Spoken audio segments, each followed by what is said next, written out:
చిన్నప్పుడు సైకిల్ కిరాయికి తీసుకొని దొక్కేది. ఇంట్లో ఏదైనా శుభకార్యం ఉంటే టెంట్ హౌస్ సామాన్లు కిరాయికి తెచ్చుకునేది. అట్లనే పెన్లుంటే ఓ ఆర్టీసీ బస్సో ట్రావెల్స్ బస్సో మాట్లాడుకొని పోతుంటారు. గట్లనే దోస్తులతోనో ఇంటోళ్లతోనో ఏటన్నా దూరం ప్రయాణం చేస్తానికి కార్లు కిరాయికి పట్టుకపోతున్నారు. అట్లనే ఇప్పుడు గివ్వి సుత కిరాయికి తిప్పుతారట. అట్లా అని మందకి ప్రయాణం చేసేటి కాదుల్లో, ఏ తిప్పలు రాకుండా చూసేటి. ముందే ఎండాకాలం అందరికి తెలియాల్సిన ముచ్చట ఏందంటే ఫైర్ ఇంజన్లు సుత కిరాయికి ఇస్తుర్రు. పెళ్లి కాడికైతే గంటకు 3,000, రోజుకు 30,000. ఇక మీటింగ్లకేమో గంటకు 2,000, రోజుకి 20,000.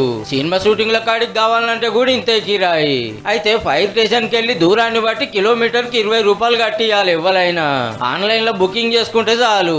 అడ్రస్, ఫోన్ నెంబర్ చెప్తే మంది కంటే ముందే బండ్లు వచ్చి తయారుంటాయి. అట్లనే ఏమన్నా మంటలు అంటుకుంటే జప్పును అర్పేస్తాయి అన్నట్టు. లెక్కకైతే ఫోన్ కొడుతూ ఉరికొస్తాయి స్టేషన్ కి వెళ్ళి. అట్లా వచ్చే వరకు ఆలస్యమై నష్టం కాకుండా ఈకమత అన్నట్టు. ఏ కిరాయి మాట్లాడుకున్నాం మొత్తం ఈయనే ఉండాలంటే నడవది. అవతల ఆపతుందని మతలా అందుతే బండ్లు దంస్తూనే ఉంటారు ఆడికి. ఎప్పటికంచోకి సౌలత్ ఉన్నది కానీ చాలా మందికి తెలియదు. అయినా ఫైర్ ఇంజన్లతో గంతక్కరేముంటది అంటారా? మీటింగుల కాడ, పెళ్లిల కాడ పటాకులు గాలిస్తేనో, కరెంట్ ఓవర్లోడ్ అయితేనో అగ్గి పుట్టే డేంజర్ ఉంటది. గసొంటి వాళ్ళ ఫ్రీగానే వస్తారు కానీ వచ్చే వరకు సగం తలగబడవచ్చు. అదే ఆన్నే ఉంటే రప్పున నీళ్లు కొడుతూనే ఉంటారు, గింత లాస్ గానియరు.